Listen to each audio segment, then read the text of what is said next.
Hello दोस्तों, कैसे हैं आप सब। चलो आज का एपिसोड शुरू करते हैं। इस एपिसोड के शुरुआत में हमें तासुमी के दोस्तों को दिखाते हैं, जो तासुमी को बोलते हैं यहाँ से हमारा रास्ता अलग होता है। तासुमी बोलता है पर हमने तो साथ जीने की कसम खाई थी ना। पर उसके दोस्त बोलते हैं कि अब तुम्हारे पास नए दोस्त हैं, तुम्हें उन्हीं के साथ रहना चाहिए। पर अगर दूसरी जिंदगी सच में होती है तो हम सब वहाँ फिर से जरूर मिलेंगे। और ये बोल उसके दोस्त वहाँ से जाने लगते हैं, जिन्हें तासुमी रोकने की कोशिश करता है और उसकी नींद खुल जाती है क्योंकि ये सब एक सपना था। उठने के बाद तासुमी को सीले दिखती है, जो उसी के पास सोई हुई थी, क्योंकि पिछले लड़ाई में तासुमी घायल हो गया था, इसलिए सीले उसका ख्याल रख रही थी। उठने के बाद सीले बताती है कि आज से तुम्हारा ट्रेनिंग मेरे साथ होगा। आगे दोनों को ट्रेनिंग करते हुए दिखाते हैं, जहाँ तासुमी एक भारी आर्मर पहनकर तैराकी कर रहा था। तासुमी बोलता है ये तो बहुत भारी है, इसे पहनकर तैरना तो बहुत कठिन है। जिस पर सीले बोलती है ये असासियन ट्रेनिंग के लिए बहुत जरूरी है, और वैसे भी हाइड आउट में मेरे पास कोई दूसरा काम नहीं है, तो मैं तुम्हारी ट्रेनिंग में अच्छे से मदद कर सकती हूँ। तासुमी पूछता है तुम्हारे पास कोई दूसरा काम क्यों नहीं है। सीले बताती है एक बार जब मैंने किचन में खाना बनाने की कोशिश किया तो मैंने मीट ही जला दिया और अकामी मुझ पर गुस्सा हो गई, और जब मैंने सफाई करनी चाहिए तो मैंने उल्टा और गंदगी फैला दी। जब मैंने शॉपिंग की तो गलती से मैंने नमक की जगह चीनी ले आई, जिस पर लियोनी लोट लोट कर हंसने लगी। और जब मैंने कपड़े धोने की कोशिश की तो मैंने गलती से वॉश में कपड़ों के साथ माइन को भी डाल दिया। जिसे सुन तासुमी बोलता है लास्ट वाली काम की चिंता मत करो, सच में तुमने अच्छा काम किया था। आगे तासुमी पूछता है तुम असासियन ही क्यों बनी। सीले बोलती है मैं शुरुआत से बताती हूँ, मैं कैपिटल के इंडस्ट्रियल एरिया में पली बढ़ी। मैं बचपन से ही किसी काम में अच्छी नहीं थी। लोग सोचते थे मेरा कोई स्क्रू ढीला है। फिर भी एक लड़की थी जो मुझसे अच्छे से बात करती थी, उसने कभी मेरा मजाक नहीं उड़ाया, चाहे मैंने कितनी ही बड़ी गलती क्यों न की हो।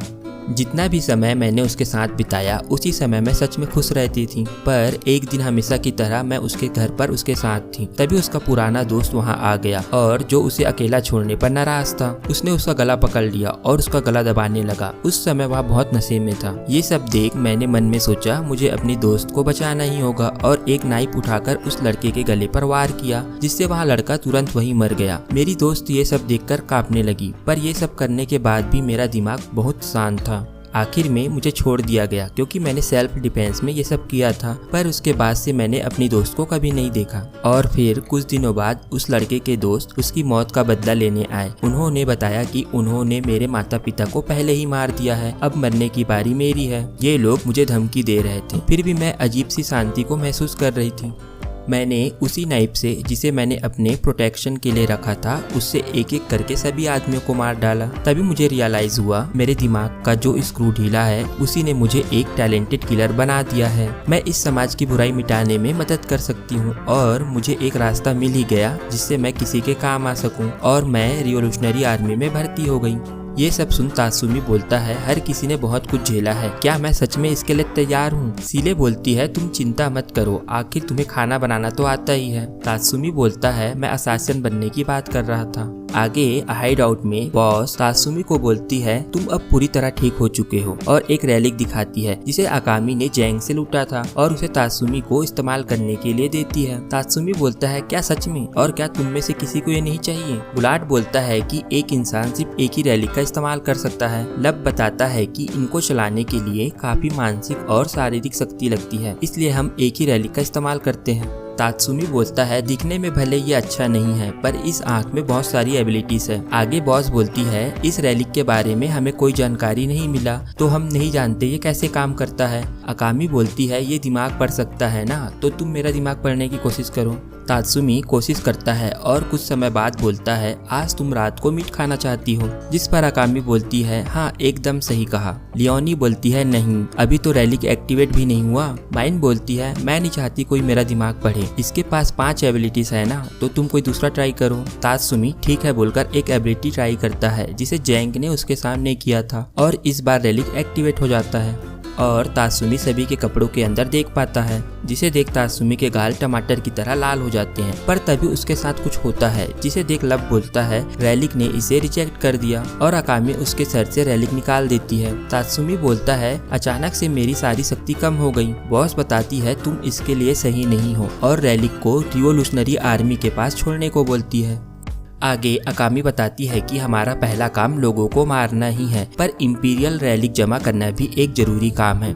हम जैंग जैसे लोगों से रैलिक लूट लेते हैं और जिसे हम लूट नहीं पाते उसे हम तोड़ देते हैं। तात्सुमी बोलता है अच्छा, मतलब हम जितने रैलिक खोजेंगे उतना ही रिवोल्यूशनरी आर्मी स्ट्रांग होगा। बॉस बोलती है सही कहा, और उसे एक किताब पढ़ने को देती है जिसमें उन रैलिक के बारे में जानकारी था जिन्हें ये जानते हैं। जिसे देखकर तात्सुमी बॉस से पूछता है कि सबसे शक्तिशाली रैलिक कौन सा है, जिस पर बॉस बताती है ये तो उसके इस्तेमाल करने वाले पर निर्भर करता है, पर अगर मुझे कोई एक रैलिक चुनना हो तो मैं कहूँगा वो रैलिक जो आइस को कंट्रोल कर सकती है, और मुझे यकीन है कि यही सबसे शक्तिशाली रैलिक है। ये हमारे लिए अच्छी बात है कि जिसके पास ये रैलिक है वो अभी कैपिटल में नहीं है, वो अभी नॉर्थ के लोगों पर कब्जा करने में बिजी है। तात्सुमी पूछता है नॉर्थ में कौन है। बॉस बोलती है क्या तुमने हीरो नुमासिका के बारे में सुना है? ये नॉर्थ का प्रिंस है जिसके पास एक स्पीयर है और जिसने एक भी लड़ाई नहीं हारी। नॉर्थ के लोग उसके रणनीति पर बहुत भरोसा करते हैं। अब तुम समझ ही गए हो कि ये हीरो कैपिटल के लिए कितना खतरनाक है। इसके पास एक पावरफुल आर्मी भी है जिसे वहाँ अपने सिटी में इकट्ठा कर रहा है कैपिटल में हमला करने के लिए, लेकिन कैपिटल पहले ही उन पर हमला करने के लिए निकल पड़ा है। लब बोलता है चिंता करने की कोई बात नहीं है, नॉर्थ को जीतने में उन्हें कम से कम 1 साल लग ही जाएंगे, भले ही उनका लीडर वो लेडी ही क्यों ना हो।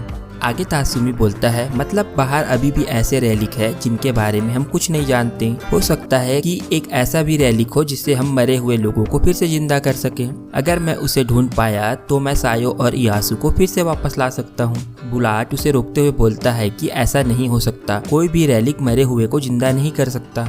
तात्सुमी गुस्से में बोलता है तुम ऐसा नहीं बोल सकते जब तक तुम कोशिश ही नहीं करोगे। अकामी बोलती है अगर सच में ऐसा कोई रैलिक होता तो पहला एम्परर अभी भी यहाँ शासन कर रहा होता। बुलाट बोलता है उसने रैलिक बनाया ही इसलिए था क्योंकि उसे पता था एक दिन वहाँ भी मारा जाएगा। अकामी बोलती है उम्मीद छोड़ दो तात्सुमी, अगर तुमने ऐसा नहीं किया तो जो तुम्हारे दिल में कमजोरी है उसे तुम्हारे खिलाफ ही इस्तेमाल किया जा सकता है और तुम भी मारे जा सकते हो।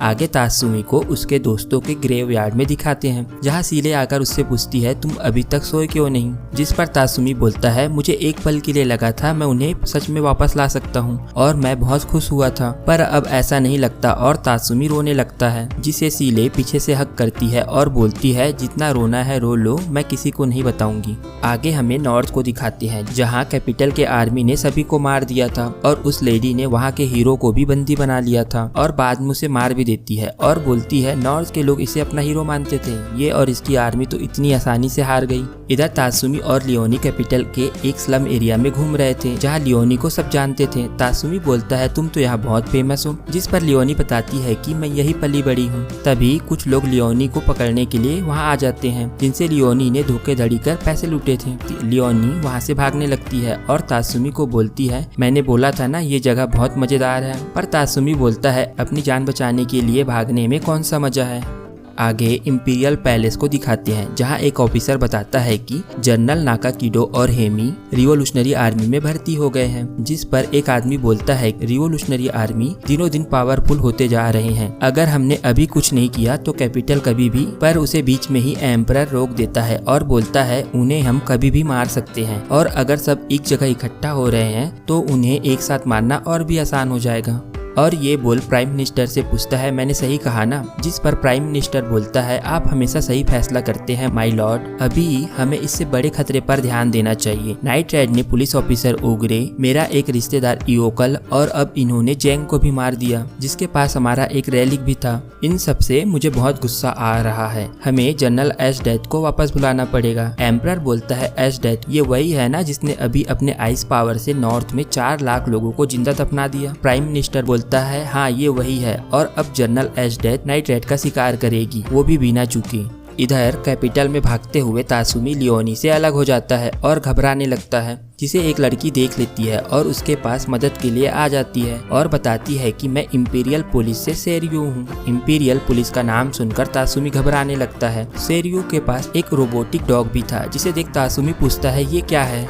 सेरियो बताती है कि ये एक इंपीरियल रेलिक है, इसका नाम कोरो है, पर डरो मत, ये सिर्फ बुरे लोगों को हानि पहुंचाता है। आगे तासुमी बताता है कि मैं यहाँ नया हूँ और मैं भटक गया हूँ, पर मैं उस जगह का नाम जानता हूँ जहाँ मैं कुछ समय पहले था। जिस पर सेरियो उसका हाथ पकड़कर वहाँ ले जाने लगती है, जिससे कोरो तासुमी पर गुस्सा करने लगता है। आगे सेरियो तासुमी को उसके बताए जगह पर छोड़ देती है और वहाँ से चली जाती है। तासुमी सोचता है एक इंपीरियल पुलिस ऑफिसर जिसके पास अपना रेलिक है, ये एक मुसीबत बन सकती है, मुझे जल्द ही बॉस को इसके बारे में बताना पड़ेगा। आगे हमें पता चलता है कि सेरियो भी नाइट रेड को ढूंढ रही है, क्योंकि उसे ओगरे की मौत का बदला लेना था, क्योंकि ओगरे ने ही उसे ऑफिसर बनने की ट्रेनिंग दिया था। सेरियो किसी भी हाल में ओगरे की मौत का बदला लेना चाहती है और ये एपिसोड यही खत्म होता है।